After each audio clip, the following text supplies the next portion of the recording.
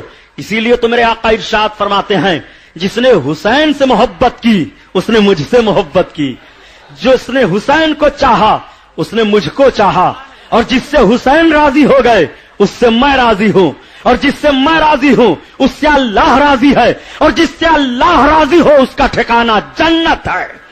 نعرہ تکبیر, نعرہ رسالت اہل سنت, نوری مسجد.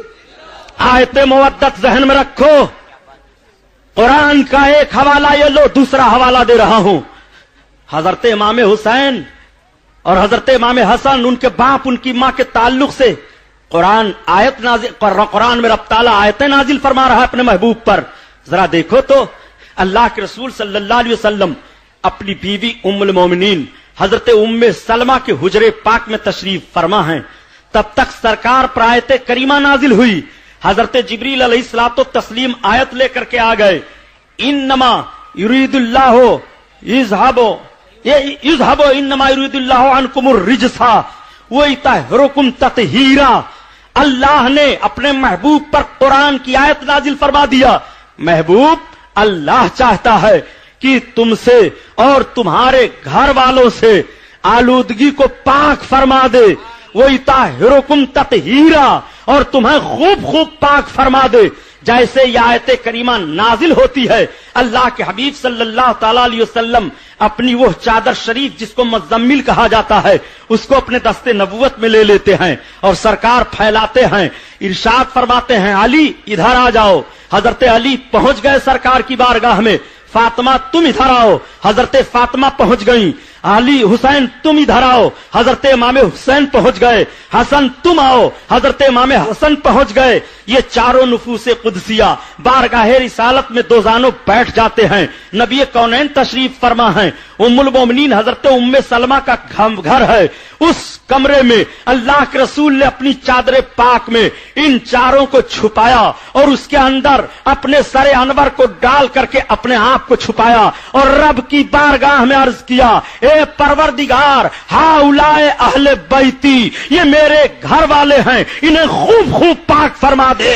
تب تک ام المومنین حضرت ام سلمہ عرض کرتی ہے, یا رسول اللہ, اور مجھے بھی. آقا فرماتے ہیں ام سلمہ تم بھلائی پر ہو, تم خیر پر ہو. نبی کونین نے آیت تطہیر میں جس کو لیا ہے وہ حضرت علی ہیں, حضرت فاطمہ ہیں, حضرت حسن ہیں, حضرت حسین ہیں. یہ پانچ نفوس قدسیہ ہیں جو آیت تطہیر نازل ہوتی ہے اور مزمل چادر میں اڑا کر کے نبی پاکی کی دعا کے لیے رب کی بارگاہ میں عرض کر رہے ہیں. رب تعالیٰ نے انہیں اتنا پاک کیا, اتنا پاک کیا, اتنا پاک کیا کہ وہ سراپا نور ہی نور ہیں. اسی لیے تو اعلیٰ حضرت عظیم البرکت فرماتے ہیں کہ تیری نسل پاک میں ہے بچہ بچہ نور کا,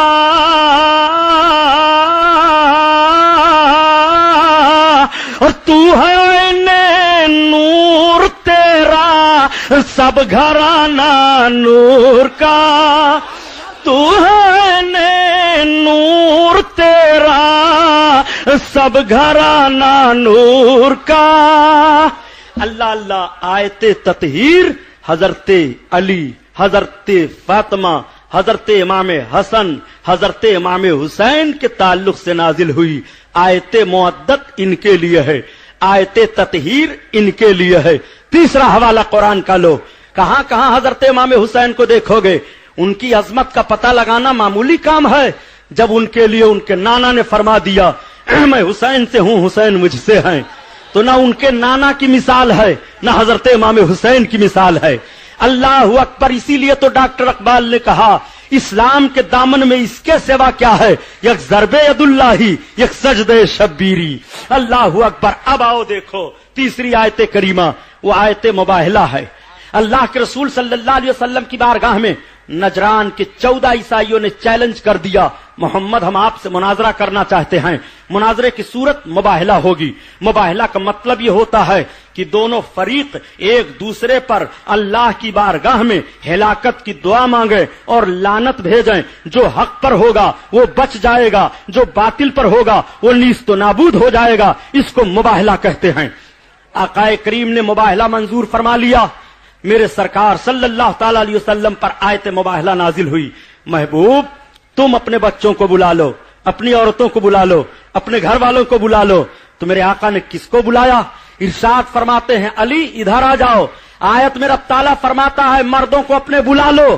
میرے سرکار مردوں میں حضرت علی کو بلاتے ہیں. رب نے ارشاد فرمایا عورتوں کو بلا لو. نساءنا, ہم اپنی عورتوں کو بلاتے ہیں, عورتوں کو بلاؤ. آقا کریم نے عورتوں میں سیدۃ النساء العالمین حضرت خاتون جنت کو بلایا, اپنی شہزادی کو بلایا, اور حضرت امام حسن کو بلایا, امام حسین کو بلایا.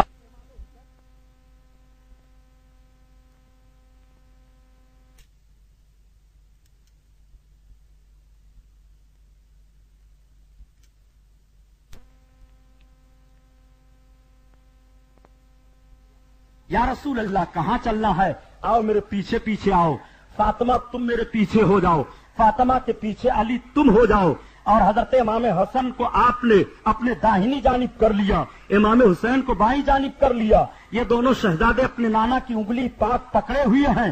حضرت رسول کونین چل رہے ہیں, اس کے بعد حضرت خاتون جنت کے قدم پڑ رہے ہیں, اس کے بعد حضرت مولا کائنات کے قدم پڑ رہے ہیں. ذرا میرے سرکار کے چلنے کی ترتیب تو ملاحظہ فرمائیے. آگے آگے نبی کونین چل رہے ہیں, پیچھے پیچھے خاتون جنت فاطمہ زہرا چل رہی ہیں. خاتون جنت کے قدم پاک کے نشان کو چھپانے لیے نبی کونین نے اشارہ دے دیا علی فاطمہ کے پیچھے تم چلو. اب بیچ میں حضرت خاتون جنت کا قدم پاک ہے, اس کے اوپر نبی کونین صلی اللہ تعالی علیہ وسلم کا نقش قدم پاک ہے, اور اس کے بعد ان کے اوپر حضرت علی کا نقش قدم پاک ہے, اور دونوں کے نقش قدم پاک کے بیچ میں حضرت خاتون جنت کا نقش قدم پاک ہے. کوئی فاطمہ کا نقش قدم نہ دیکھ سکے. یہ پردے کا لحاظ کیا جا رہا ہے. اللہ کے رسول صلی اللہ تعالی علیہ وسلم کی یہ شہزادی ہیں. میرے آقا صلی اللہ علیہ وسلم کی شہزادی وہ خاتون جنت فاطمہ زہرا. اللہ اکبر, بات آ گئی تو سن لو. سرکار صلی اللہ علیہ وسلم فرمایا کرتے تھے میری فاطمہ یہ انسانی حور ہے جنت کی حوروں میں سے. آقا کریم ارشاد فرماتے ہیں میری بیٹی کا نام بطول ہے, زہرا ہے. بطول کہتے ہیں جس نے زندگی کی آلائشوں کو نہ دیکھا ہو, اور زہرا کہتے ہیں جنت کی خوشبودار پھول کو, کلی کو. اسی لیے میرے آقا صلی اللہ علیہ وسلم حضرت خاتون جنت فاطمہ زہرا رضی اللہ تعالی عنہا کو سونگھا کرتے تھے اور جنت کی خوشبو لیا کرتے تھے. آقا کریم صلی اللہ تعالی علیہ وسلم کی شہزادی ہیں. ملاحظہ فرماؤ خاتون جنت کا حال. وہ نبی کونین صلی اللہ علیہ وسلم جنہوں نے اپنی بیٹی کا نام ہی فاطمہ رکھا ہے. فاطمہ کا معنی, فاطمہ کا ٹرانسلیشن ہوتا ہے کہ روکنے والی, نجات دلانے والی, بچانے والی. خاتون جنت امت مصطفیہ کے افراد کو جہنم سے بچانے والی ہیں اور دنیا کے فتنوں سے بھی بچانے والی ہیں, اس لیے ان کا نام فاطمہ رکھا گیا ہے. آیت مباہلہ میں حضرت فاطمہ ہیں, حضرت علی ہیں, حضرت حسن ہیں, حضرت امام حسین ہیں. یہ پانچوں نفوس قدسیہ چلے جا رہے ہیں میدان میں. اعلی حضرت عظیم البرکت اسی لیے تو فرماتے ہیں اس بطول جگر پارے مصطفیٰ, اس بطول جگر پارے مصطفیٰ, اور حجلہ آرائے عفت پہ لاکھوں سلام, لاکھوں سلام.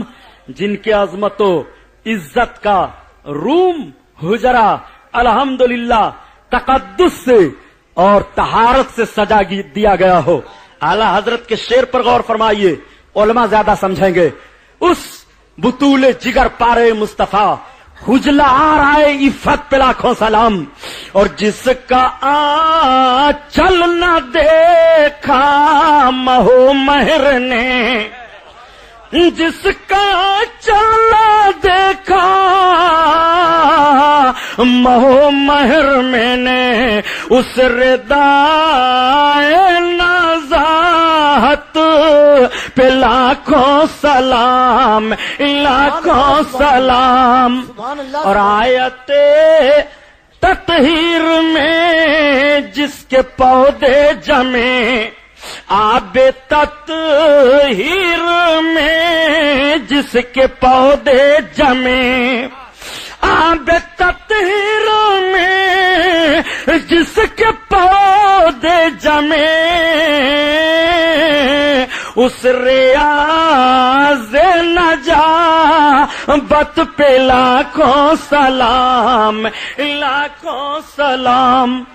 اور طیبہ طاہرہ سیدہ زاہدہ، طیبہ طاہرہ سیدہ زاہدہ، جان احمد کی راحت پہ لاکھوں سلام، لاکھوں سلام۔ یہ حضرت خاتون جنت فاطمہ زہرا رضی اللہ تعالیٰ عنہ ہیں۔ اس کو تیز کرواؤ۔ آیت مباہلہ میں یہی پانچوں نفوس قدسیاں ہیں۔ اللہ اکبر۔ میرے آقا میدان میں لے کر پہنچ گئے۔ ادھر سے نجران کے 14 عیسائی آ رہے تھے۔ ایک پہاڑی کے اوپر جیسے وہ لوگ پہنچے، اس نورانی قافلہ پر نگاہ پڑ جاتی ہے۔ ان 14 عیسائیوں میں جو سب سے بڑا عالم تھا، اس نے کہا میرے ساتھیوں ٹھہر جاؤ۔ کہا کیوں؟ کہا وہ دیکھو محمد آ رہے ہیں، میں ایسا نورانی چہرہ دیکھ رہا ہوں اور ان کے دائیں بائیں ایسی شکل و صورت والوں کو دیکھ رہا ہوں کہ اگر انہوں نے ہم لوگوں کے لیے ہلاکت کی دعا کر دی اور ان نورانی چہرے والوں نے آمین کہہ دیا تو پوری زمین پر ایک بھی عیسائی قیامت تک باقی نہیں بچے گا۔ اس لیے عافیت ہے کہ خاموش ہو جاؤ۔ اور اس کے بعد وہ سارے لوگ، آیت مباہلہ نازل ہوئی، مباہلہ کرنے سے بھاگ جاتے ہیں۔ میرے آقا صلی اللہ تعالی علیہ وسلم کے نمازوں کی عظمت کو سمجھو۔ آیت مودت ان کے لیے ہے، آیت تطہیر ان کے لیے ہے، آیت مباہلہ ان کے لیے ہے۔ اب ذرا اپنے آقا کا فرمان سنو۔ آقا ارشاد فرماتے ہیں الحسن والحسین سید الشباب اہل الجنہ، حضرت امام حسن و حسین جنتی جوانوں کے سردار ہیں۔ ان ساری باتوں کو تو آپ سنتے رہو گے، لیکن آج وجہ کیا ہے پیارے کہ کربلا کے میدان کی لڑائی سب سے زیادہ یاد کی جاتی ہے۔ جب محرم کا مہینہ آتا ہے تو ساری دنیا میں جتنے انسان ہیں سب کے ذہن و فکر پر کربلا کی لڑائی کا ماحول چھا جاتا ہے۔ ہر سنجیدہ طبقہ آپ اپنی آنکھوں سے آنسو جاری ہوتا ہوا دیکھتا ہے۔ سب کا دل جب 10 محرم کی تاریخ آتی ہے تو ضرور پسیج جاتا ہے۔ کوئی بھی ہو، کسی بھی حالت میں ہو، کسی بھی مکتبہ فکر کا ہو، کیسے بھی انداز سے رہ رہا ہو، لیکن ضرور حضرت امام حسین کی شہادت کا اثر اس کے چہرے سے نمایاں ہو جاتا ہے اور اس کو اپنی زبان سے بھی کہہ دینا پڑتا ہے، وہ یہ اعلان کر دینا پڑتا ہے کہ انسان کے اسلام کے دامن میں اس کے سوا کیا ہے؟ یک ضرب ید اللہ، یک سجدہ شبیری۔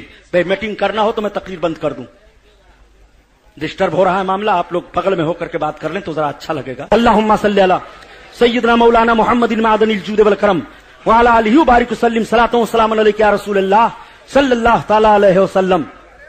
مولانا صاحب آپ ذرا ادھر ہو جائیں، سائٹ میں ہو کر کے آپ گفتگو کر لیں، آپ ٹیلی فون نوٹ کر لیں، کچھ بھی درود شریف پڑھیے۔ اللہم صلی علی سیدنا مولانا محمد معدن الجود والکرم وعلی آلہ وبارک وسلم، صلاۃ و سلام علیک یا رسول اللہ صلی اللہ تعالی علیہ وسلم۔ ہر انسان سوچتا ہے اور یہ کہنے پر مجبور ہو جاتا ہے کہ ہر انسان کو بیدار تو ہو لینے دو، ہر قوم پکارے گی ہمارے ہیں حسین۔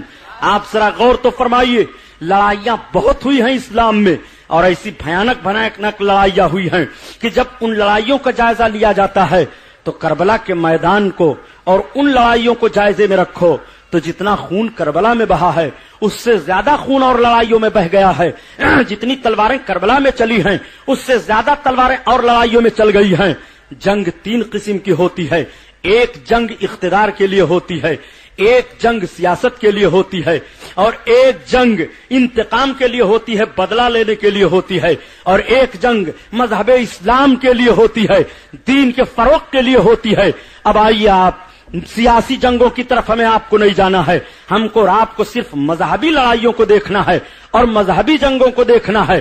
جب مذہبی جنگوں کی تشریح کی جاتی ہے اور مذہبی جنگوں کا جائزہ لیا جاتا ہے تو کچھ ایسے بھی دانشور اس دور میں پائے جاتے ہیں جو یہ کہہ دیتے ہیں کہ مذہب اسلام دہشت گردی سکھاتا ہے، مذہب اسلام تلوار لے کر کے نکلنے کو سکھاتا ہے اور مذہب اسلام قتل و غارت گری کا پیغام دیتا ہے۔ میں عرض کرتا ہوں آپ سنجیدگی سے غور کرو کہ مذہب اسلام پھیلنا شروع ہوا. میرے آقا صلی اللہ علیہ وسلم نے جب مکہ شریف میں اسلام کو پھیلانا شروع کیا تو مکہ میں رسول اللہ کی تلوار پہلے نکلی ہے کہ سرکار کے دشمنوں کی تلواریں پہلے نکلی ہیں. رسول کونین صلی اللہ علیہ وسلم پر طائف میں پتھر پھینکے گئے تھے کہ رسول کے جانثاروں نے پتھر پھینکا ہے.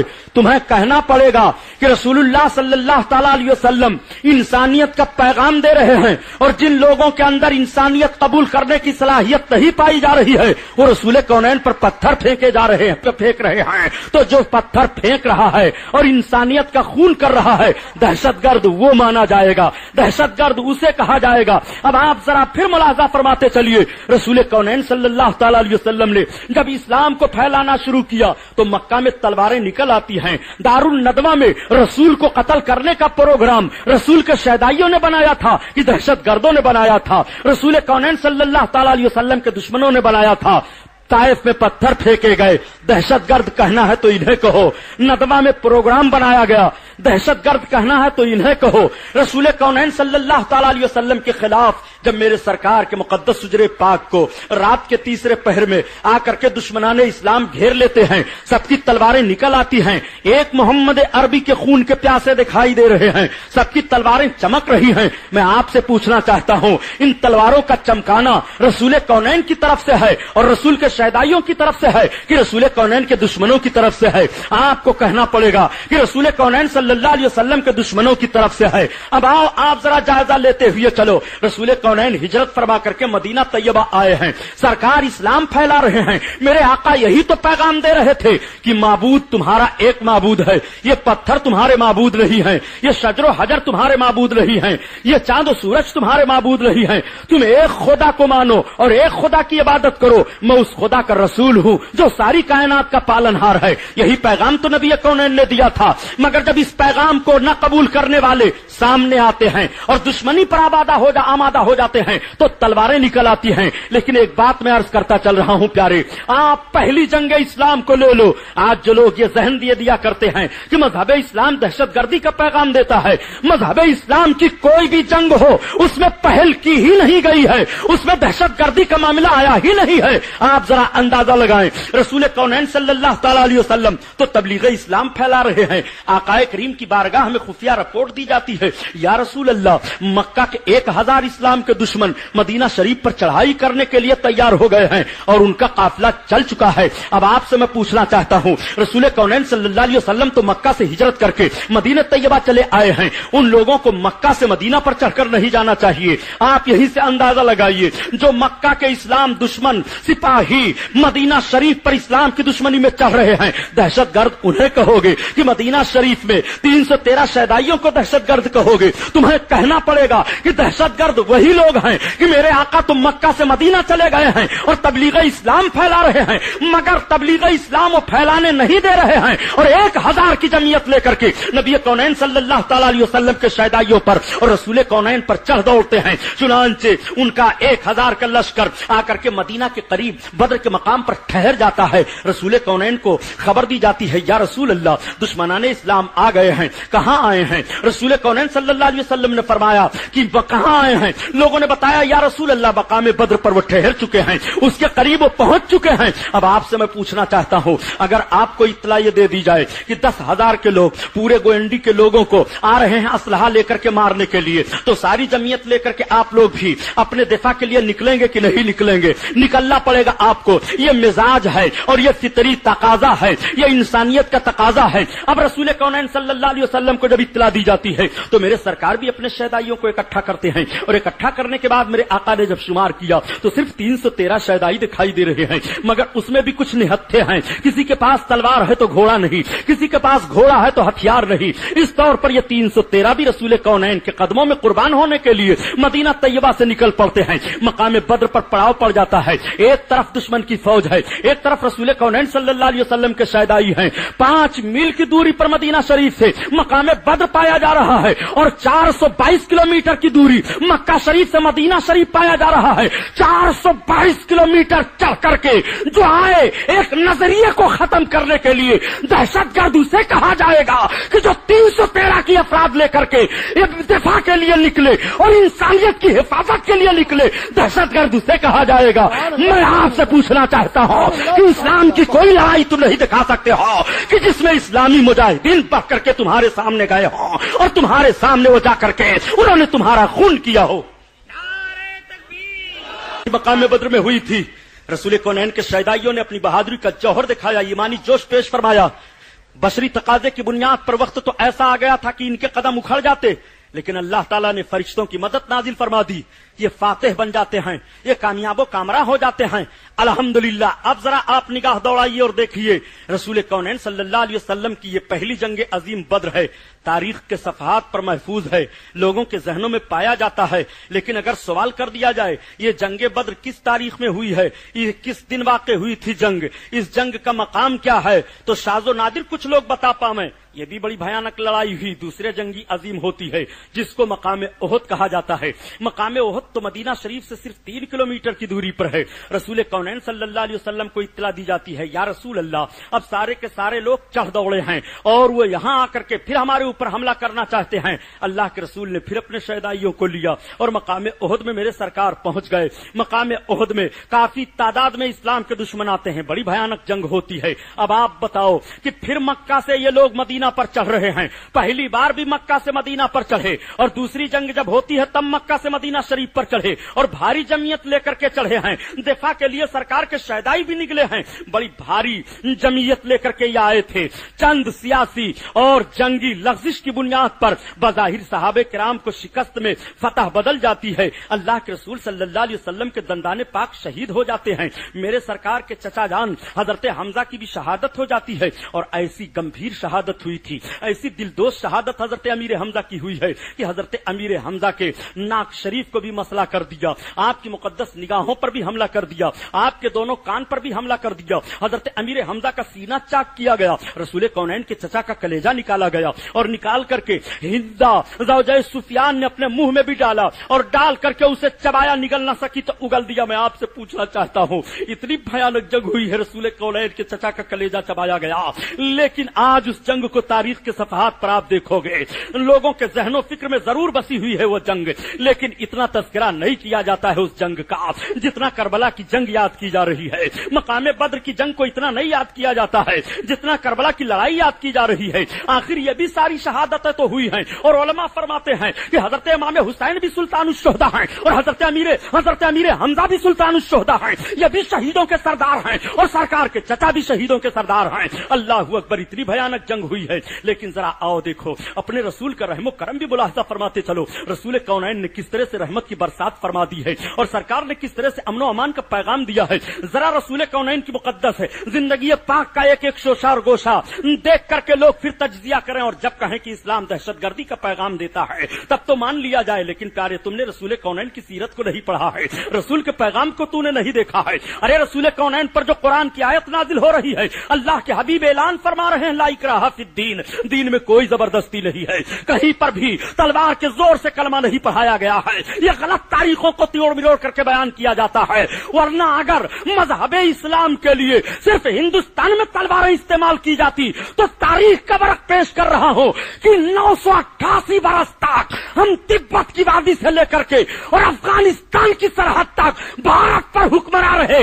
اسلام کے فروغ کے لیے اگر ہم تلوار استعمال کیے ہوتے تو اسلام کے مخالفین سرما بنانے کے لیے بھی ہندوستان میں نہ رہے ہوتے. اس لیے یہ جملہ تمہارا کہنا غلط ہے. مذہب اسلام نے تلوار کے زور سے اپنا قانون نہیں پیش کیا ہے, تلوار کے زور سے اپنا وصول نہیں منوایا ہے. سبحان اللہ سبحان اللہ.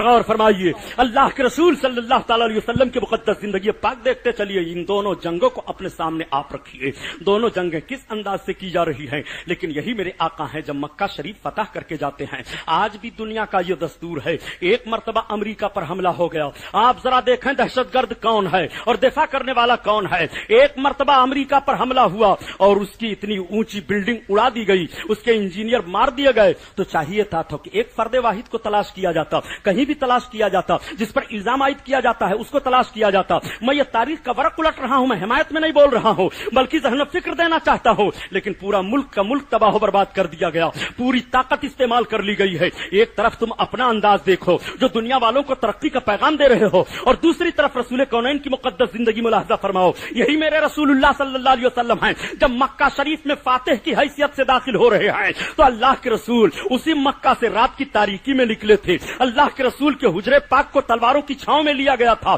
رسول کونین کے قتل کا پروگرام بنایا گیا تھا۔ میرے سرکار مکہ سے نکل کر کے چلے ہیں اور میرے سرکار کے خلاف ابو سفیان میدان میں نکلے ہیں، ابو جہل میدان میں نکلا ہے، مکہ کے لوگ میدان میں نکلے ہیں، مکہ کی عورتیں گالیاں دے رہی ہیں، لیکن جب میرے آقا فاتح کی حیثیت سے آ رہے ہیں، اللہ کے رسول کے ایک شہدائی نے ابو سفیان کو دیکھ لیا، دیکھنے کے بعد اپنی تلوار کو فضا میں بلند کر دیا، کہا ابو سفیان آج بدلہ لینے کا دن ہے، آج ہم بتائیں گے تمہاری حالت کو۔ اتنا سننا تھا ابو سفیان کی آنکھیں بھیگ گئی، اب وہ جائے پناہ تلاش رہے ہیں کہ یہی محمد ہے، مکہ سے نکل کر کے گئے تھے لیکن آج محمد کے ساتھ ہی مکہ میں آ گئے ہیں اور ہم کو تلوار دکھا رہے ہیں، شکایت کس سے کی جائے، فریاد کس کی بارگاہ میں پیش کی جائے؟ حضرت ابو سفیان نے فوراً سرکار کی طرف عرض کیا، یا رسول اللہ یہ آپ کے صحابی کیا کہہ رہے ہیں؟ تب تک میرے آقا نے فرمایا ابو سفیان کو کچھ نہ کہو، ابو سفیان اسلام لا چکے ہیں، ان کے اسلام لانے کا اظہار اس وقت تک نہیں ہوا تھا جب صحابی نے تلوار اٹھا کر کے ان کو مخاطب کیا تھا۔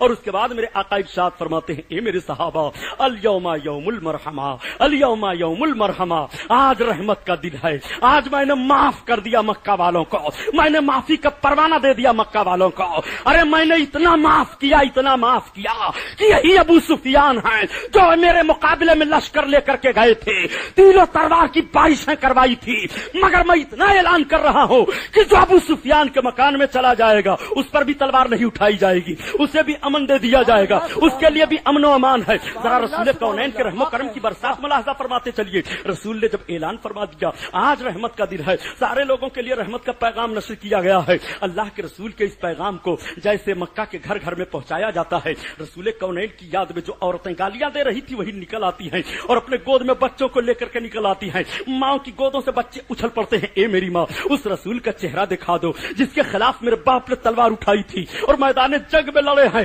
ایسے موڑ پر بھی وہ رسول ہم پر فاتح ہو کر کے آئے تو ہمیں معاف کر دے رہے ہیں، اس رسول کا ہم چہرہ دیکھنا چاہتے ہیں۔ رسول اللہ نے عام معافی کا اعلان پورا مکہ میں فرما دیا ہے۔ اب میرے ساتھ آقا کریم صلی اللہ علیہ وسلم کے دامن کرم سے وابستگی ملاحظہ فرماؤ۔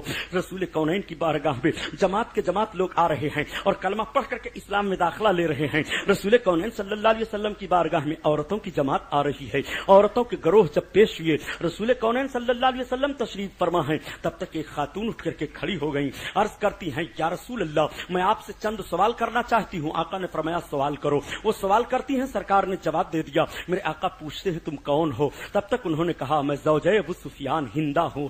ہندا کا نام سننا تھا کہ رسول کونین کی مقدس آنکھیں چھلک جاتی ہیں، آنسو نکل آتے ہیں۔ میرے سرکار نے فرمایا ہندا تم نے میرے چچا کا کلیجہ چبایا تھا۔ عرض کرتی ہے یا رسول اللہ یہ اسلام دشمنی کا معاملہ تھا، لیکن اب اتنی محبت آپ کی ہو گئی ہے کہ جتنی نفرت تھی اس سے زیادہ محبت اب ہو گئی ہے، مجھے اسلام میں داخل فرمائیے۔ رسول کونین صلی اللہ علیہ وسلم نے ہندا کو کلمہ پڑھایا، اسلام میں داخل فرما لیا ہے۔ آخر میں آپ سے پوچھنا چاہتا ہوں، فتح پانے کے بعد اپنے چچا کا بدلہ تو رسول اللہ لے سکتے تھے، فتح پانے کے بعد مکہ سے ہجرت کر کے گئے تھے، ان دشمنوں سے بدلہ لے سکتے تھے، لیکن میرے سرکار نے معافی کا اعلان کر دیا نہیں، جب فاتح بن جاؤ تب ظلم کرو گے تو دہشت گرد قرار دے دیے جاؤ گے، اور جب فاتح بن جاؤ اور معافی کا اعلان کر دو تو تم فاتح اعظم قرار دے دیے جاؤ گے، تم حامی اور معافی قرار دے دیے جاؤ گے۔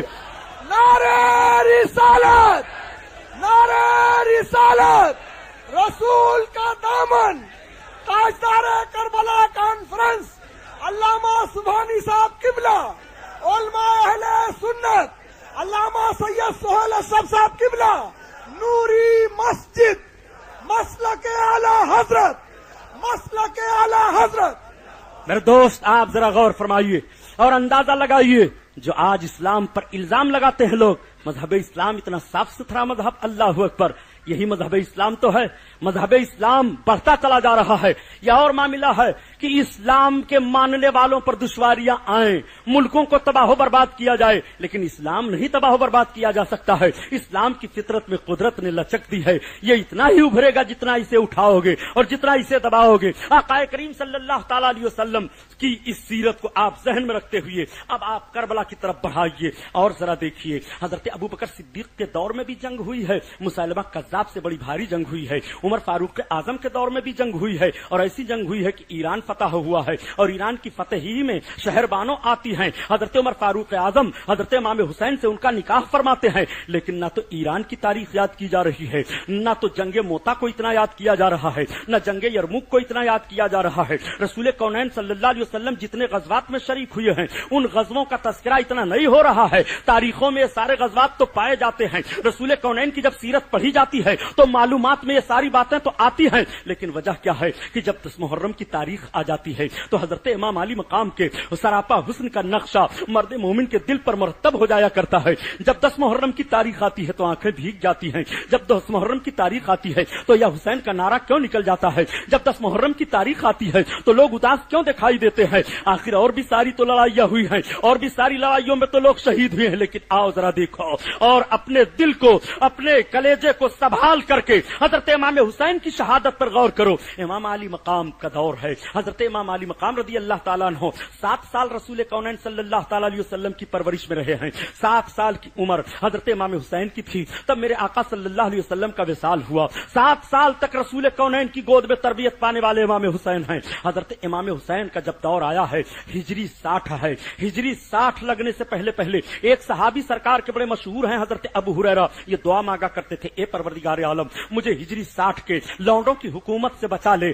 چنانچہ حضرت ابو ہریرہ کی یہ دعا قبول ہو گئی اور ان کا انتقال ہجری سن 59 میں ہو گیا، اور جب ہجری 60 لگتی ہے پیارے تب ذرا ملاحظہ فرماؤ لونڈوں کو حکومت واقعی آ جاتی ہے۔ حضرت امیر معاویہ رضی اللہ تعالیٰ عنہ خلیفہ تھے، حضرت امیر معاویہ امیر المومنین تھے مولا کائنات رضی اللہ تعالیٰ عنہ کے بعد، لیکن جب ان کے دور خلافت کا معاملہ سامنے رکھا جاتا ہے اور ان کا انتقال ہوتا ہے، ان کے انتقال کے بعد یزید پلید جب تخت نشین ہوتا ہے اور اپنے باپ کی آمریت کو لے کر کے چلنے لگتا ہے تو فوراً مطالبہ کیا گیا تھا کہ حسین ابن علی سے بیعت لے لو، عبداللہ ابن زبیر سے بیعت لے لو، عبداللہ ابن عمر سے بیعت لے لو، عبداللہ ابن عباس سے بیعت لے لو، حضرت عبد الرحمن ابن ابو بکر سے بیعت لے لو۔ یہ 4 لوگ پائے جا رہے تھے، بڑے عظیم تھے اس وقت، پورے حرمین طیبین میں انہی کا وقار و دبدبا تھا، انہی کا تقوی اور ان کی پرہیزگاری دیکھی جا رہی تھی، اور ان میں سب میں اس وقت سب سے افضل والا حضرت امام حسین رضی اللہ تعالیٰ عنہ مانے گئے تھے۔ بلکہ جب ہم سیرت معاویہ مطالعہ کرتے ہیں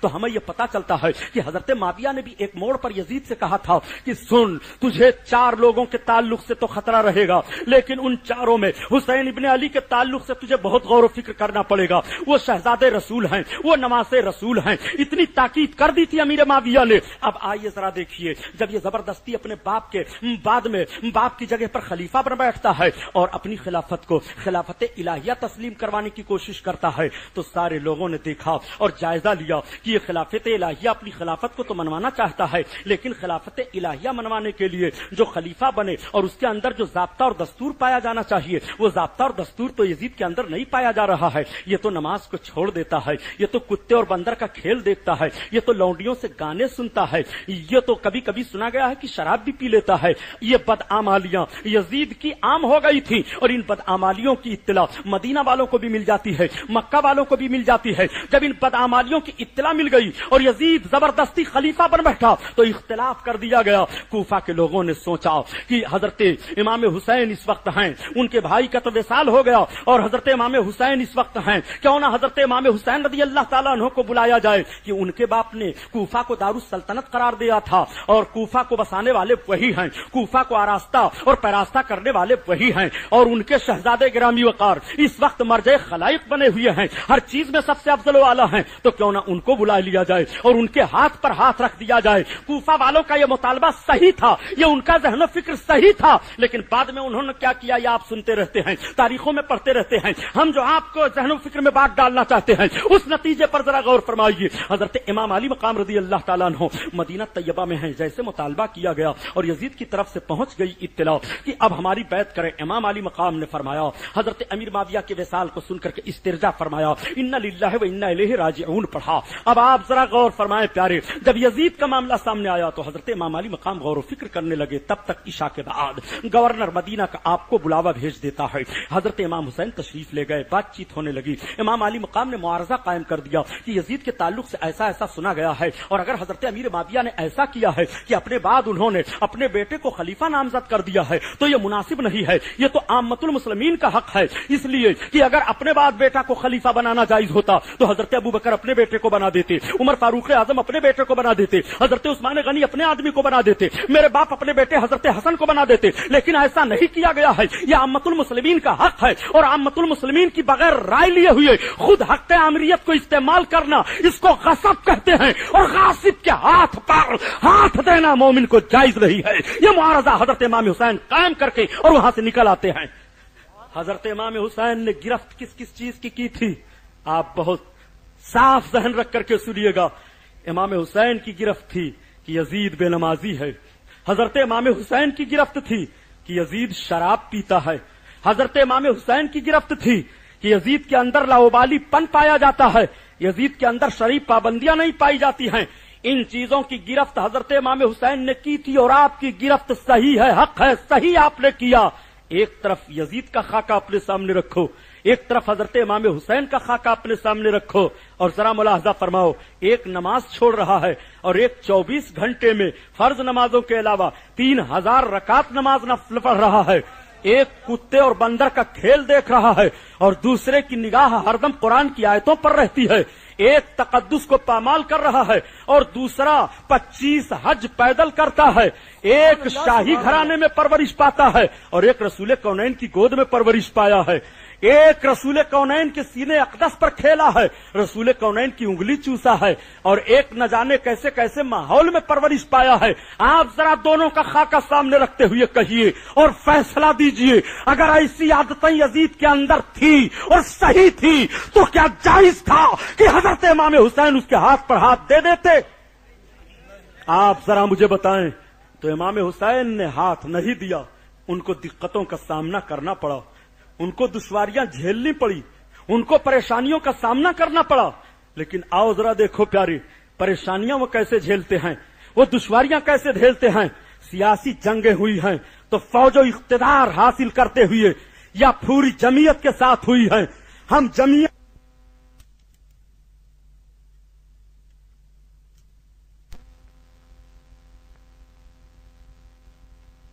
ہمارے سامنے بہت سے لوگ رہے، لیکن جب لوگ کہہ دیا کرتے ہیں کہ امام حسین نے حکومت کی بغاوت کر دی تھی اور یزید کو امیر المومنین نہیں مانا تھا، یزید کے فوجیوں نے ان کو کربلا کے میدان میں شہید کر دیا، اس بات کو بہت لمبا چوڑا بڑھا کر کے آپ لوگ پیش کیا کرتے ہیں.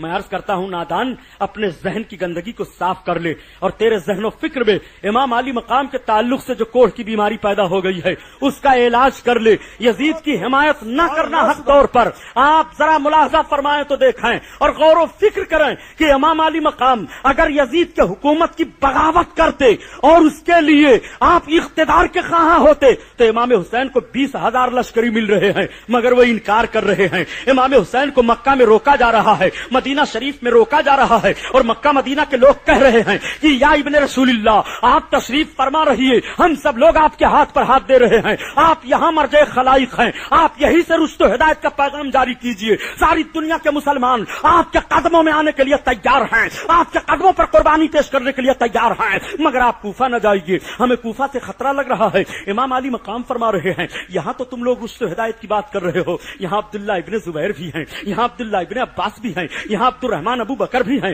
یہاں حضرت عبداللہ ابن عمر بھی ہیں، یہ سب کے سب سرکار کے صحابہ ہیں، یہ تابعین ہیں، یہ حضرت ابو سعید خدری ہیں، یہ فلاں ہیں، یہ فلاں ہیں، یہ سارے لوگ سرکار کے صحابہ اور سرکار کے صحابہ کے بعد تابعین تبع تابعین، یہ سارے لوگ پائے جا رہے ہیں. کوفہ کے لوگ ہمیں بلا رہے ہیں تو ہمیں کوفہ میں جانے دو، وہ رشد و ہدایت کی بات کر رہے ہیں تو ہمیں جانے دو. اب ہمارے سامنے کوئی شرعی حجت ایسی نہیں رہ گئی ہے کہ میں ہیلا اور بہانہ کر دوں اس لیے کوفہ نہ جاؤں. حضرت امام علی مقام نے جب یہ سوال رکھا تو اہل حرمین خاموش ہو جاتے ہیں. امام علی مقام نے تیاری کر لی ہے. اے پیارے، اگر امام علی مقام کو لڑنا ہوتا تو 6 مہینے کا شیرخوار بچہ لے کر کے نہ جاتے.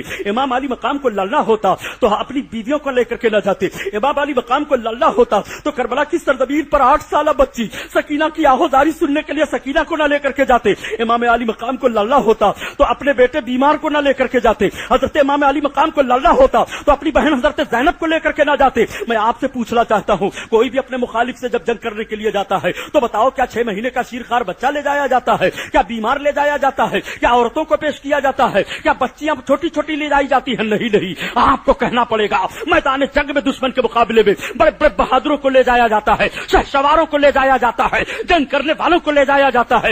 امام علی مقام 6 مہینے کا شیرخوار بچہ لے کر جا رہے ہیں، اپنی بہن کو لے کر کے جا رہے ہیں، اپنی بیویوں کو لے کر کے جا رہے ہیں، حضرت مسلم کی یتیمہ کو لے کر کے جا رہے ہیں، اپنے بھائیوں کو لے کر کے جا رہے ہیں، اپنے عابد بیمار کو لے کر کے جا رہے ہیں۔ امام علی مقام جب لے کر کے کربلا کی سرزمین پر اترے ہیں تو آپ ذرا جائزہ لو، جب 22,000 لشکریوں نے امام علی مقام کو گھیرا تھا تو امام علی مقام نے ارشاد فرمایا تھا اس 22,000 لشکری کا سپہ سالار کون ہے؟ کسی نے عرض کیا یا نواز رسول، اس کا سپہ سالار عمرو بن سعد ہے۔ حضرت امام علی مقام عمرو کو جانتے تھے کہ حضرت سعد بن وقاص کا یہ لڑکا ہے، وہ حضرت سعد بن وقاص جنہوں نے روما کو فتح کرنے کے لیے اور حضرت سعد بن وقاص جب مجاہدین کو لے کر کے اسلامی لشکریوں کو لے کر کے دشمنان اسلام کو زیر کرنے کے لیے چلے تھے تو راستہ میں سمندر پڑ گیا ہے، راستہ نہیں ہے جانے کے لیے۔ لوگوں نے عرض کیا اے سپہ سالار ہم کو راستہ کہاں سے ملے گا؟ تو حضرت سعد بن وقاص کہتے ہیں نہ طاعت پر، نہ تقوی پر، نہ زہد و اتقا پر ہے، ہمارا ناز جو کچھ ہے محمد مصطفیٰ پر ہے۔ یہ کہتے ہوئے حضرت سعد بن وقاص نے سمندر میں اپنے گھوڑے کو تیرا دیا تھا اور کہا تھا اسلامی مجاہدوں میرے پیچھے پیچھے آؤ، میرے پیچھے پیچھے آؤ۔ اسی کی ترجمانی ڈاکٹر اقبال نے کی ہے، دیازا کبھی یورپ کے صحراؤں میں اور کبھی یورپ کے کلیساؤں میں، دشت تو دشت ہے دریا بھی نہ چھوڑے ہم نے اور بحر ظلمات میں دوڑا دیے گھوڑے ہم نے، ہم وہ تھے پیارے۔ یہی حضرت سعد بن وقاص ہیں جن کی سربراہی میں بحر ظلمات میں گھوڑے دوڑائے جا رہے ہیں، یہی حضرت سعد بن وقاص ہیں مقام احد میں رسول اللہ کی طرف سے دشمنوں پر تیر چلا رہے ہیں۔ باپ کا حال یہ ہے، مگر یہی بیٹا ہی اقتدار کا بھوت سوار ہے، دنیا سوار ہو گئی ہے اور دنیا کی لالچ میں نواز رسول کے خون میں اپنی تلوار کو ڈبونا چاہتا ہے۔ ذرا دیکھو اسی دنیا کے لیے رب نے ارشاد فرمایا وَأَسْرَ الْحَيَاةَ الدُّنْيَا فَإِنَّ الْجَحِيمَ هِيَ الْمَأْوَىٰ، جس نے دنیاوی زندگی ہی کو سب کچھ سمجھا اس کا ٹھکانہ جہنم ہے۔ یزیدی لشکریوں نے دنیاوی زندگی ہی کو سب کچھ سمجھا تھا اس لیے ان کا ٹھکانہ جہنم ہے، وہ جہنمی قرار دے دیے جاتے ہیں۔ قرآن کا فیصلہ ہے وَأَسْرَ الْحَيَاةَ الدُّنْيَا فَإِنَّ الْجَحِيمَ هِيَ الْمَأْوَىٰ۔ آپ ذرا غور فرمائیے اور دیکھتے ہوئے چلیے، اندازہ لگائیے تو آپ کا ذہن و فکر صاف ہو جائے گا۔ حضرت امام حسین نے جب کہا اچھا بلاؤ امر کو، امر سامنے آتا ہے، امام علی مقام پھر معارضہ قائم کرتے ہیں۔ امر یہ 22,000 لشکر کہاں لے کر جا رہے تھے؟ ہم تو جا رہے تھے کفار سے لڑنے کے لیے، ویلم کے کافروں سے، پھر ادھر کیوں تم چلے آئے؟ آپ یزید امیر شام کی بیعت قبول فرما لے۔ امر ابن سعد یہ تو بتاؤ امیر شام یزید ابن معاویہ کی بیعت میرے لیے درست ہے یا کسی مسلمان کے لیے درست ہے؟ امر نے کہا نہیں۔ کہا کیوں؟ کہا آپ صحیح گرفت کیے ہوئے ہیں۔ امام علی مقام نے فرمایا کیا وہ نماز برابر پڑھتا ہے؟ نہیں۔ کیا وہ کتے اور بندر کا کھیل دیکھتا ہے؟ ہاں دیکھتا ہے۔ کیا وہ شراب پیتا ہے؟ ہاں کبھی کبھی شراب کے نشے میں دیکھا گیا ہے۔ تو بتاؤ امر وہ حق پر ہے کہ باطل پر ہے؟ باطل پر ہے۔ امر پھر تم اس کا ساتھ کیوں دے رہے ہو؟ امر نے کہا میرے مکانات جلوا دیے جائیں گے، میرا گھر لوٹ لیا جائے گا۔ امام علی مقام نے فرمایا تمہیں اس سے اچھے مکانات مل جائیں گے، تمہیں اس سے اچھا اقتدار مل جائے گا۔ امر چلا گیا کہ ٹھیک ہے میں کل فیصلہ سناتا ہوں۔ یہ بھی بات تو کربلا کے میدان میں آئی تھی، حضرت امام علی مقام کے خلاف جو تلوار چلانے والا ہے سویرے سویرے امام علی مقام اس سے اقرار کروا رہے ہیں میں حق پر ہوں کہ یزید حق پر ہے، تو یہ اعلان کر رہے ہیں نہیں آپ حق پر ہیں یزید باطل پر ہے۔ اگر امام حسین حق پر نہ ہوتے تو 1,000 کا لشکر لے کر کے جب حر ابن یزید ریاحی نے حضرت امام علی مقام کو سب سے پہلے گھیرے میں لیا تھا اور کربلا کی سرزمین پر امام علی مقام کے سب سے پہلے وہی 1,000 لشکری آتے ہیں، تو حر نے امام کا ساتھ کیوں پکڑا تھا؟ یزیدیوں کا ساتھ کیوں چھوڑ دیا تھا؟ ان کے نرغے سے کیوں نکل آیا تھا؟ آپ کو کہنا پڑے گا کہ جب یزید حر ابن یزید ریاحی کا ذہن و فکر یہ تسلیم کرتا رہا یہ سیاست کی لڑائی ہے تو وہ سیاست کا ساتھ دیتے رہے، اور جب حر ابن یزید ریاحی کی عقل نے اور عشق نے سمجھ لیا یہ سیاست کی لڑائی نہیں ہے بلکہ یہ اسلامی اصول و ضابطے اور حقانیت کی لڑائی ہے۔ امام حسین کا مطالبہ درست ہے کہ خلافت الہیہ اس کی خلافت کو نہیں مانا جائے گا جس کے اندر دینی پابندیاں نہ پائی جا رہی ہوں، اور وہ دعویٰ کرے کہ ہم خلافت الہیہ قائم کیے ہوئے ہیں، ہم کو سب امیر المومنین مان لے، اس کو مومنوں کا امیر سردار نہیں مانا جائے گا۔ تو فوراً حر نے اعلان کر دیا تھا اب میں حسین کے قدموں میں قربان ہونے کے لیے جا رہا ہوں، آؤ تمہاری تلواریں پہلے مجھ سے مٹ بھیڑ ہوں گی، پہلے میرے تلوار سے تمہاری تلواریں ٹکرائیں گی۔ کربلا کے میدان میں ہوا بھی یہی تھا۔ اب تمہیں کہنا پڑے گا پیارے کہ حضرت امام حسین کے قدموں میں حضرت حر کی شہادت بتا رہی ہے کہ انسان کو بے بیدار تو ہو لینے دو، ہر قوم پکارے گی ہمارے ہیں حسین، اور مرحبا جرأت ابن حیدر، سر دے دیا بات نہ جانے دی۔ آپ ذرا کربلا کا جائزہ لیں اور کربلا کی لڑائی کو دیکھتے ہوئے چلے۔ امام علی مقام نے یہی معارضہ تو قائم کیا تھا، امام علی مقام نے یہ گرفت لی تھی کہ وہ بے نمازی ہے، تو حضرت امام علی مقام کی جنگ بے نمازی سے ہو رہی ہے، وہ شرابی ہے۔ امام علی مقام کی جنگ شرابی سے ہو رہی ہے، وہ کھیل اور کیا نام لہو لیب کا خوگر ہے۔ امام علی مقام کی جنگ کھیل اور تماشے کی عادت ڈالنے والے سے ہو رہی ہے، دین میں لاپرواہی کرنے والے سے ہو رہی ہے۔ اب آپ ذرا بتاؤ، یہ حضرت امام حسین کی جنگ صرف کربلا تک محدود ہے کہ قیامت تک یہ جنگ چلتی رہے گی؟ آپ کو کہنا پڑے گا یہ قیامت تک جنگ چلتی رہی۔ امام حسین کی صلح شرابی کے ہاتھ پر نہ کربلا کے میدان میں ہوئی ہے، نہ امام حسین کی صلح شرابی کے ہاتھ میں کسی بھی میدان میں ہوگی۔ تو امام حسین کا ہاتھ تو بظاہر دیکھا گیا کہ کربلا میں رکھا ہے، سر شہید کیا گیا، گردن کاٹی گئی ہے، مگر حسینی مشن تو پایا جا رہا ہے اور ذہن مل جا رہا ہے۔ نہ حسین نے شرابی سے مصالحت کی ہے اور نہ کوئی حسینی شرابی سے مصالحت کرے، نہ حسین نے بے نمازی کو رہنما مانا ہے، نہ کوئی حسینی بے نمازی کو رہنما مانے، نہ حسین نے جھوٹے کو رہنما تسلیم کیا ہے، نہ کوئی حسینی جھوٹے کو رہنما تسلیم کرے۔ یہی تو پیغام کربلا ہے، یہی تو حضرت امام حسین کی جیت ہے، اور یہی تو یزید کی ہار ہے۔ قتل حسین اصل میں مرگ یزید ہے، اسلام زندہ ہوتا ہے ہر کربلا کے بعد۔ سبحان اللہ سبحان اللہ۔ میرے دوست مجھے کچھ کہہ لینے دو، ٹائم کم ہے۔ درود شریف پڑھو، اللہم صلی علی سیدنا مولانا محمد معدن الجود والکرم وعلی آلہ وبارک وسلم، صلاۃ و سلام علیک یا رسول اللہ۔ اچھا ایک بات اور بتا دوں پیارے، جب ہم اور آپ حضرت امام حسین کا خاکہ اپنے ذہن میں لاتے ہیں اور نورانی ماحول ان کا ہمارے ذہن میں مرتب ہوتا ہے تو ضرور ہمارے آنکھیں بھیگ جاتی ہیں کہ ظالموں نے آپ کے جسم پاک پر گھوڑے دوڑا دیے، ظالموں نے آپ کے سامنے آپ کے شیر خوار بچے پر تیر چلایا، آپ کے سامنے آپ کے جوان بیٹے کی گردن کاٹی ہے۔ امام علی مقام نے سب کچھ برداشت کیسے کیا؟ امام علی مقام بشریت کے بھی تاجدار ہیں، امام علی مقام روحانیت کے بھی تاجدار ہیں۔ امام حسین کی بشریت تو کربلا کے میدان میں ملاحظہ کرو کہ جوان بیٹے کی قربانی وہ ملاحظہ فرما رہے ہیں، شیر خوار بچے کو اپنی گود میں لیے ہوئے ہیں، اپنے خیمے میں جا کر کے عورتوں کو صبر کی تلقین فرما رہے ہیں، عورتوں کی چیخ بلند ہو جاتی ہے۔ یہ بشریت کا ماحول ہے جو سمجھا بجھا رہا ہے، یہ بشری تقاضا ہے جو صبر کی تلقین کر رہا ہے، یہ بشری تقاضا ہے جو کبھی آنکھوں سے آنسو بھی گر جاتے ہیں، یہ بشری تقاضا ہے جو اپنے خیمے کو جلتا ہوا بھی دیکھ رہا ہے، یہ بشری تقاضا ہے جو پیاس کی شدت کو بھی برداشت کر رہا ہے، یہ بشری تقاضا ہے جو بھوک کے ماحول کو بھی برداشت کر رہا ہے۔ ارے پیارے سنو، امام حسین کو بھوک کیا ستائے گی؟ یہ تو ہم کو اور آپ کو جملہ کہہ کر کے تفہیم کے لیے انداز پیش کیا جاتا ہے۔ امام علی مقام کی ماں حضرت فاطمہ زہرا کا حال تو یہ تھا کہ ایک مرتبہ اللہ کے رسول صلی اللہ علیہ وسلم اپنی بیٹی کے گھر آ گئے۔ باپ کو بیٹی کے گھر جانا یہ سنت رسول ہے، اور بیٹی کا اپنے باپ کے گھر آنا الحمدللہ یہ حضرت خاتون جنت فاطمہ کی سنت ہے۔ اللہ کے رسول صلی اللہ علیہ وسلم اپنی فاطمہ کو دیکھنے کے لیے تشریف لے گئے۔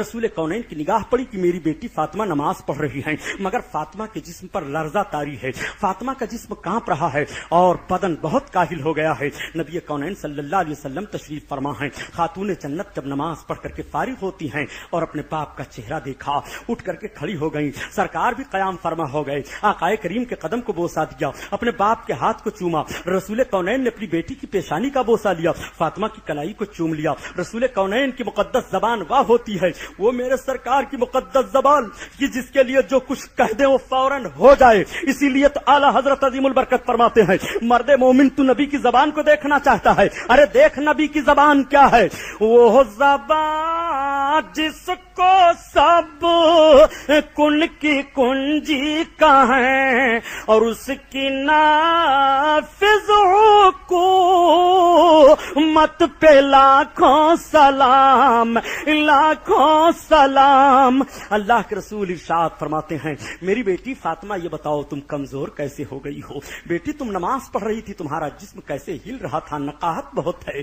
تب تک آنکھوں میں آنسو چھلک آئے، باپ سے شکایت منظور رہی ہے۔ نبی کونین کی بارگاہ میں عرض گزار ہوتی ہیں، ابا حضور میں شکایت کے طور پر نہیں کہہ رہی ہوں، جب آپ نے پوچھ لیا تو میں بتائے دے رہی ہوں۔ ابا حضور آج 3 دن کا عرصہ گزر گیا، گھر میں کھانے کھانے کے لیے کچھ نہیں ہے، اس فاطمہ کے گھر میں کھانے کے لیے کچھ نہیں ہے جس کے باپ کا یہ اختیار ہے. فرماتے ہیں اے عائشہ اگر میں چاہوں تو میرے ساتھ سونے چاندی کے پہاڑ چلائیں. اس رسول کا اختیار بھی ملاحظہ فرماتے چلیے اور رسول کی قناعت والی زندگی بھی دیکھتے چلیے. رسول کونین جس کو عطا فرما دے اس کے دولت اور دھن کا شمار ہی نہیں ہے، لیکن رسول اپنی بیٹی کو کس طرح سے تعلیم دے رہے ہیں. میرے آقا نے جیسے پوچھ لیا ہے، خاتون جنت عرض کرتی ہیں یا رسول اللہ آج 3 دن کا عرصہ گزر گیا، گھر میں کھانے کے لیے کچھ نہیں ہے. تھوڑا سا جو علی لائے تھے، میں نے اس کا آٹا تیار کیا اور گوندھ کر کے جب روٹی تیار کی تو دروازے پر فقیر نے سوال کر دیا یا رسول اللہ آدھی روٹی تو فقیر کو دے دیا اور آدھی روٹی دونوں شہزادوں کو کھلا دیا، ہم اور علی پانی سے افطار کر لیتے ہیں یا رسول اللہ. صرف ہمارا حال یہ ہے تب تک میرے سرکار کی نگاہ نبوت چھلک جاتی ہیں اور دستے نبوت اپنے آقا کی بارگاہ میں دراز کرتے ہوئے عرض کرتے ہیں اے پروردگار اب میری فاطمہ کو بھوک نہ ستائے. اللہ کے حبیب کی دعا قبول ہو جاتی ہے اور اسی تاریخ سے حضرت فاطمہ کو بھوک نہیں ستاتی ہے. اسی فاطمہ کا دودھ پینے والے حسین ہیں جس کو بھوک نے ستایا نہیں ہے. تو کربلا کے میدان میں فاطمہ کے لال کو بھوک سے چیلنج کیا جائے، بھوک میں برداشت کر لوں گا. پیاس سے چیلنج کیا جائے میں برداشت کر لوں گا. بچے کی قربانی سے چیلنج کیا جائے میں برداشت کر لوں گا. سکینہ کی آہوزاری سے چیلنج کیا جائے میں برداشت کر لوں گا. زینب کے آہو فغا سے چیلنج کیا جائے میں برداشت کر لوں گا. زینب کی پکار سے چیلنج کیا جائے میں برداشت کر لوں گا. مگر اے پکار مذہب اسلام کا وصول بگڑے حسین یہ برداشت نہیں کرے گا. حسین اس کو برداشت نہیں کر سکتا ہے. حسین سب کی بھیگی پلکوں کا بوجھ اٹھا لے گا مگر اسلام کے چہرے پر کالک لگائی جائے حسین اس کو برداشت نہیں کر سکتا ہے. حسین نے نانا سے وعدہ کیا تھا اور حسین اس وعدہ کو پورا کرے گا. کربلا کی سرزمین پر آؤ، یہ سارے بشری تقاضے تو آپ دیکھتے چلے جا رہے ہو. حسین کا خیمہ جلا دیا گیا، پانی کو سے ترسایا گیا ہے، امام عالی مقام کے بچوں کو پانی نہیں دیا گیا ہے. یہ سب ساری باتیں صحیح ہیں، بشری تقاضے سے ہم تسلیم کرتے چلے جا رہے ہیں. لیکن اسی موقع پر حضرت امام حسین کی روحانیت کو بھی تو ملاحظہ فرما لو. جب حضرت علی اصغر کی شہادت ہوئی اور کربلا کے اس میدان سے خیمے کی طرف اپنے سینے سے لگائے ہوئے حضرت امام علی مقام علی اصغر کو خیمے کی طرف سے لا رہے ہیں، خیمے کی طرف، اور بچے کے گلے کا خون باپ کے رخسار پر پڑا ہے. جو صاحب اولاد ہوں وہ سوچیں کہ اگر ان کی گود میں ان کا کوئی دشمن ان کے بچے کو مار دے تو کیا باپ کی عقل سلامت رہے گی؟ کیا اس کا جوش و جذبہ نہیں ابھرے گا؟ مگر باہر صبر پر داد دو حضرت امام حسین کے. امام علی مقام نے ذہن و فکر دے دیا ہے اور یہ بتا دیا ہے ان اللہ مع الصابرین، اللہ صبر کرنے والوں کے ساتھ ہے. اسی لیے ہم کہا کرتے ہیں کہ اگر نماز کا معاملہ ہو تو بھی حسین کو کربلا کے میدان میں دیکھ لو اور صبر کا معاملہ ہو تو بھی حسین کو کربلا کے میدان میں دیکھ لو. امام حسین ان الصلاۃ، امام حسین یا ایھا الذین آمنوا استعینوا بالصبر والصلاۃ کی تفسیر کربلا کی سرزمین پر دکھائی دے رہے ہیں. صبر کی تفسیر دیکھو، صلاۃ کی تفسیر دیکھو تو حضرت امام حسین کی ذات دکھائی دے رہی ہے. امام علی مقام حضرت علی اصغر کو اپنے خیمے کی طرف لا رہے ہیں. ٹھیک اسی وقت کا واقعہ 10 محرم کی تاریخ ہے. یمن کے ایک تاجر عبداللہ یمنی تھے. وہ بیان فرماتے ہیں کہ میں سمندر کے جہاز سے اور کئی تاجر تھے، ہم سب لوگ جا رہے تھے تجارت کرنے کے لیے. اچانک سمندر میں ایک لہر اٹھی، ایک طوفان آیا اور میرا جہاز ہچکولے کھانے لگا. جہاز کے ناخدا نے یعنی اللہ نے اعلان کر دیا کہ اب جہاز ڈوب جائے گا. سارے لوگ چیخنے چلانے لگے. تو عبداللہ یمنی کہتے ہیں کہ میں نے مدینہ شریف کی طرف رخ کیا اور عرض کیا یا حسین ابن علی، یا حسین ابن علی، یا حسین ابن علی اغثنی، اے حضرت امام حسین میری مدد کرو، امام حسین میری مدد کرو. عبداللہ یمنی بیان کرتے ہیں کہ آنکھوں سے آنسو جاری تھے، زبان سے یہ الفاظ بے ساختہ نکل رہے تھے کہ میری نگاہ دیکھ رہی ہے کہ سمندر میں پانی کی سطح پر امام علی مقام چلتے ہوئے دکھائی دے رہے ہیں. پانی کی سطح پر، پانی کی لہروں پر امام علی مقام اپنے قدم پاک کو رکھتے ہوئے دکھائی دے رہے ہیں. حضرت امام علی مقام چلے آ رہے ہیں. آپ کہو گے امام علی مقام پانی کی سطح پر چلے تو پانی کی سطح پر چلنا کوئی تعجب کی بات نہیں ہے. پانی کی سطح پر تو کشتی بھی تیرا کرتی ہے، پانی کی سطح پر تو بڑے بڑے جہاز بھی تیرا کرتے ہیں. امام علی مقام پانی کی سطح پر چلتے ہوئے آئے اور آنے کے بعد آپ نے اپنے دستے کرم کو آگے بڑھایا اور جہاز کو آپ کا ہاتھ لگنا تھا کہ سمندر کا بھنور رک جاتا ہے، طوفان رک جاتا ہے اور جہاز صحیح سالم چلنے لگتا ہے. میں نے عرض کیا سرکار میں یہ کیا دیکھ رہا ہوں؟ ارشاد فرماتے ہیں تم دیکھ رہے ہو وہ صحیح دیکھ رہے ہو. اس وقت میں کربلا کے میدان میں ہوں، یزیدی لشکریوں نے مجھے گھیر لیا ہے. میرا بچہ یہ شیر خار علی اصغر ہے، پیاسا تھا، پانی لینے کے لیے میں نے ان کے سامنے پیش کیا کہ اچانک ایک دشمن نے تیر مار دیا، میرے بچے کے حلق میں تیر لگ گیا، میرا بچہ شہید ہو گیا. میں اپنے بچے کو اٹھا کر کے خیمے کی طرف لا رہا تھا، اے عبداللہ یمنی تب تک تمہاری آواز آئی، میں نے توجہ کی تو دیکھ رہا ہوں کہ تم ڈوب رہے ہو۔ ایک طرف کربلا کا تاجدار سمندر کے لہروں میں اپنے چاہنے والے کو ڈوبتے ہوئے بچا رہا ہے، اور دوسری جانب اپنی گود میں اپنے لختے جگر کو لے کر کے خیمے کی طرف جا رہا ہے۔ جب ادھر نگاہ دوڑاؤ تو یہ حسین کی بشریت ہے، اور جب ادھر نگاہ دوڑاؤ تو یہ حضرت امام حسین کی روحانیت ہے۔ اسلام کے دامن میں اس کے سوا کیا ہے؟ یک ضرب ید اللہ، یک سجدہ شبیری، انسان کو بیدار تو ہو لے دو، ہر قوم پکارے گی ہمارے ہیں حسین۔ سبحان اللہ سبحان حضرت امام حسین کو کہاں کہاں سمجھو گے، اس لیے امام حسین کی شان میں توہین کر کے اپنی عاقبت کو برباد نہ کرو۔ امام حسین کا سر اقدس جب شام میں دمشق شہر میں یزید کے سامنے پیش کیا گیا تھا تو یزید نے پوچھا بچے کھچے لوگ ہیں؟ کہا ہاں۔ کہا کون؟ کہا حسین کی بہن زینب ابن علی۔ کہا زینب کو بلاؤ۔ حضرت زینب پیچھے سے جواب دے رہی ہیں، تجھے شرم نہیں آتی، تجھے غیرت نہیں آتی کہ تیرے گھر کی عورتیں تو پردہ میں رہے اور رسول اللہ کی شہزادی کو تو پردہ کرنا چاہتا ہے؟ اس نے کہا زینب صرف میں نے اس لیے بلایا ہے، جو باتیں ہوئی تمہارا بھائی اگر حق پر ہوتا تو خدا اسے مدد دیتا۔ حضرت امام زین العابدین نے فرمایا بہن خاموش رہو، میں جواب دیتا ہوں۔ پھوپھی جان آپ چپ رہو۔ حضرت امام زین العابدین نے قرآن کی آیتوں کو تلاوت کیا جس کا مفہوم یہ ہے کہ کسی کو وہی چیز پہنچتی ہے دنیا میں جس کو اس کی پیدائش سے پہلے اس کے رب تعالیٰ نے اس کے مقدر فرما دیا ہے۔ میرے باپ کے حق میں رب تعالیٰ نے شہادت کو مقدر فرما دیا تھا، میرے باپ کو شہادت مل گئی۔ یزید نے کہا زینب تم اپنے بھائی کے خون کا بدلہ لے لو، میں اپنے گھر کے ساری عورتوں کے زیورات کو اور شاہی خزانے سے زیورات منگا کر کے جتنی ضرورت ہو سب کچھ تمہیں دے دیا جاتا ہے۔ حضرت امام حسین کی بہن حضرت زینب رو پڑی، انہوں نے کہا ظالم، میرے بھائی کے خون کا بدلہ زیورات ہے، میرے بھائی کے خون کا بدلہ زیور نہیں ہے کہ جس سے پہن کر کے کوئی عورت سجے اور سمرے، میرے بھائی کے خون کا بدلہ جہنم سے آزادی ہے، میرے بھائی کا خون بہا ہے تو نانا کی امت بچ گئی ہے، جہنم کا شعلہ بجھ گیا ہے، میرے حسین کے خون کا بدلہ یہ ہے۔ اللہ سبحان اللہ حق ہے، سبحان میرے اللہ دوست سبحان اللہ۔ حضرت امام حسین پر قربان جاؤ، امام حسین سے محبت رکھو۔ آقا ارشاد فرماتے ہیں من ماتا فی حب آل محمد فہوا مومن، جو آل محمد کی محبت میں مرا وہ مومن ہے۔ علماء اس کی تشریح فرماتے ہیں کہ جو حضرت امام حسن حسین سے محبت کرے گا مرنے سے پہلے اس کو دنیا میں توبہ کی توفیق مل جائے گی، وہ توبہ کر کے مرے گا، مومن بن کر کے مرے گا۔ وہ حضرت امام حسین کی ذات ہے۔ سرکار کے توسل سے آج بھی امام حسین پر درود پڑھ رہے ہو، تمہاری نماز مکمل نہیں ہوگی جب تک امام حسین پر درود نہیں پڑھو گے سرکار کے توسل سے۔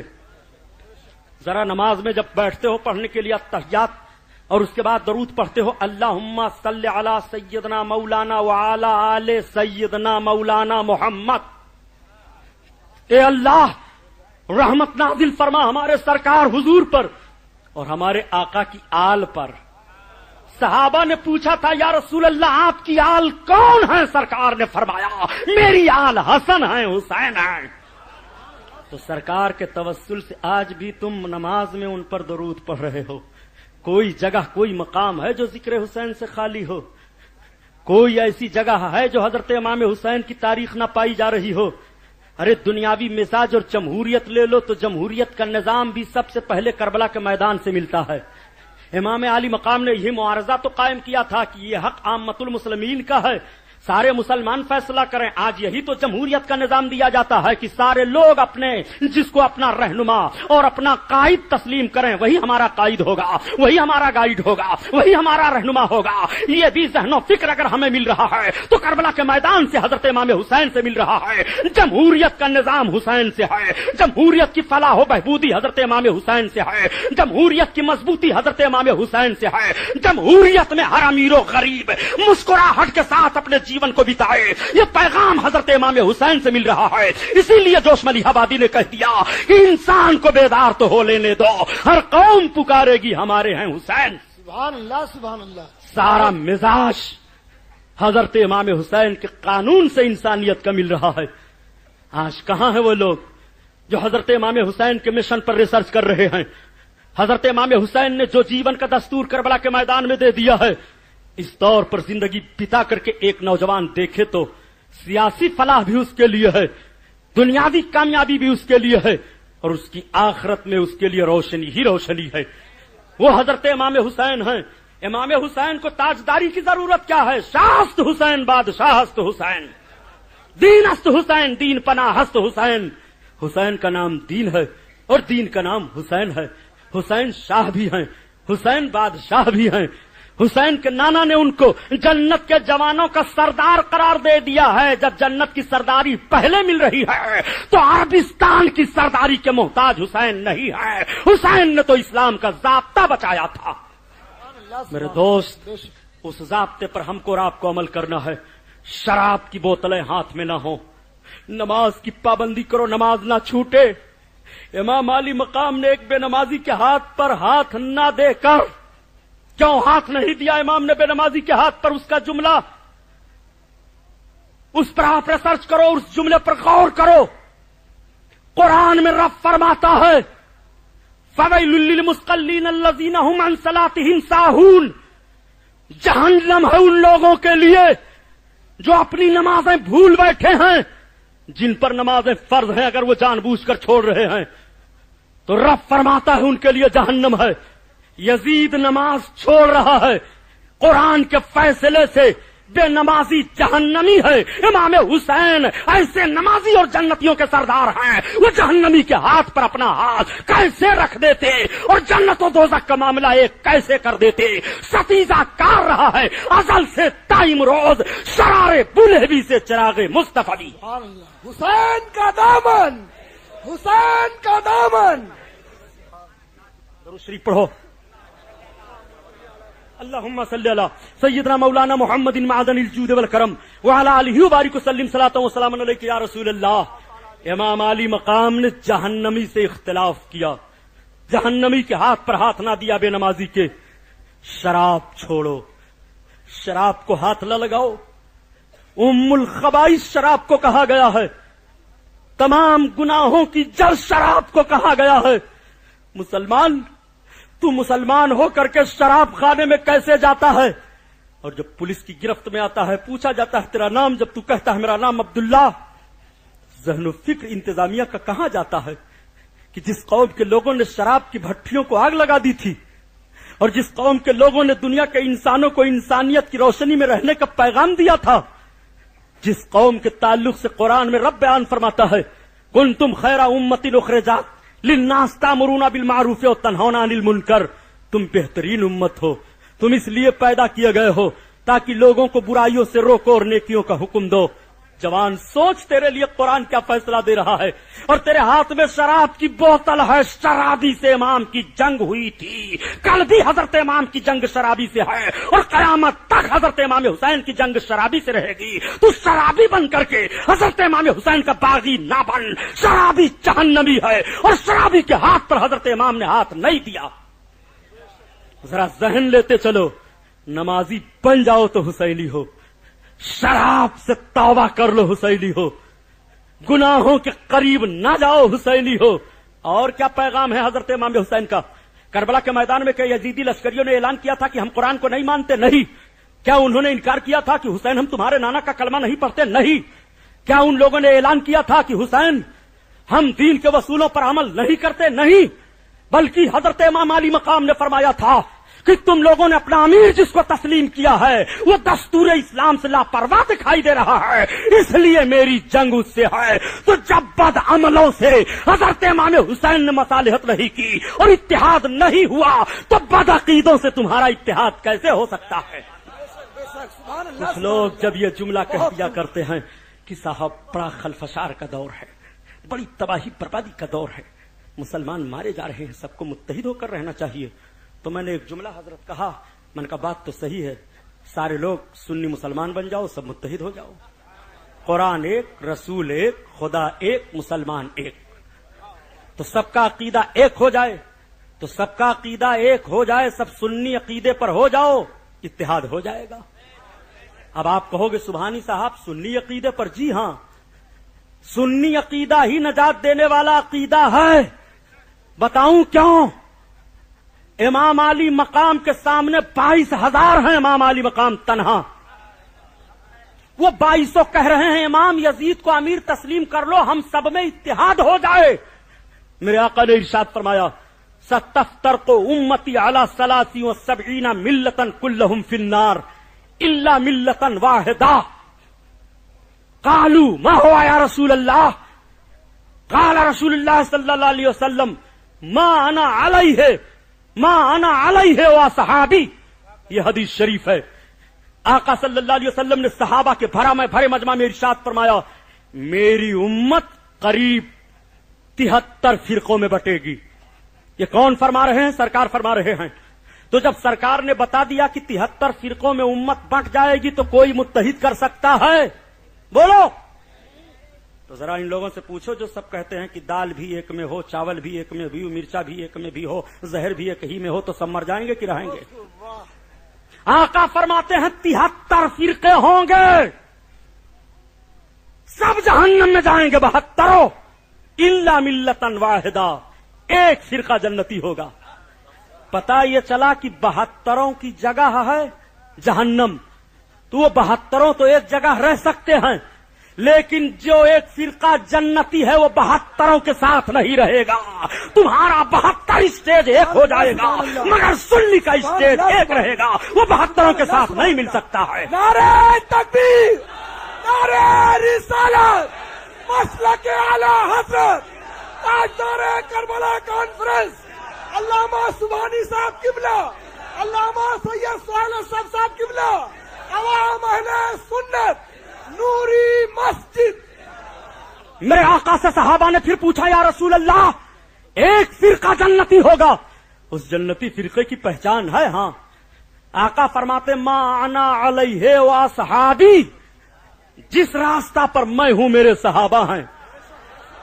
سرکار فرماتے ہیں جس راستہ پر میں ہوں میرے صحابہ ہیں. تو سرکار نے حسین سے محبت کی ہے، ابو بکر نے حسین سے محبت کی ہے، عمر فاروق اعظم نے حسین سے محبت کی ہے، عثمان غنی نے حسین سے محبت کی ہے، سارے تابعیوں نے حسین سے محبت کی ہے. پتہ یہ چلا کہ حسین سے محبت کرنا رسول کا طریقہ ہے اور صحابہ کا طریقہ ہے. جو حسین سے محبت کرے گا وہی جنتی فرقہ ہے. کچھ لوگ اگر دعویٰ کریں کہ ہم سرکار کے طریقے پر ہیں، حسین سے محبت کرتے ہیں، ہم ابو بکر کو نہیں مانتے، تو وہ جنتی کیسے ہوں گے؟ سرکار تو فرما رہے ہیں ما انا علیہ و اصحابی، جس پر میں ہوں اور میرے صحابہ ہیں. میرے آقا اتنا ہی ارشاد فرماتے اے میرے صحابہ جس راستہ پر میں ہوں، حدیث کا ٹکڑا دیکھو، اللہ کے رسول ارشاد فرماتے ہیں جس پر میں ہوں وہ فرقہ جنتی. یہی فرما دیتے، اصحابی کیوں کہہ رہے ہیں؟ رسول کی نگاہ دیکھ رہی ہے کہ کچھ لوگ دعویٰ مجھ سے محبت کا کریں گے مگر ابو بکر کو گالی دیں گے، عمر کو گالی دیں گے، عثمان کو گالی دیں گے. اس لیے رسول اللہ نے فرما دیا اس راستہ پر تمہیں چلنا ہوگا جس پر میں چل رہا ہوں، میرے صحابہ چل رہے ہیں، تب تمہیں نجات ملے گی. یہی سچا فرقہ ہے اور یہی صراط مستقیم ہے. سبحان اللہ، سبحان اللہ، بہت خوب. میرے دوست ان جملوں کو آپ قبول کر لو. میں چونکہ چاند رات سے تقریر کر رہا ہوں، اس لیے مجھے کل بھی تقریر کرنی ہے میرا روڈ، اور پرسوں میری روانگی ہے. یہ تاجدار کربلا کانفرنس زندہ باد پائندہ آباد. اور مولانا قاری وسیم صاحب کچھ گزارش کریں گے. مولانا فخر عالم صاحب، آپ سے میں صرف 10 منٹ ٹائم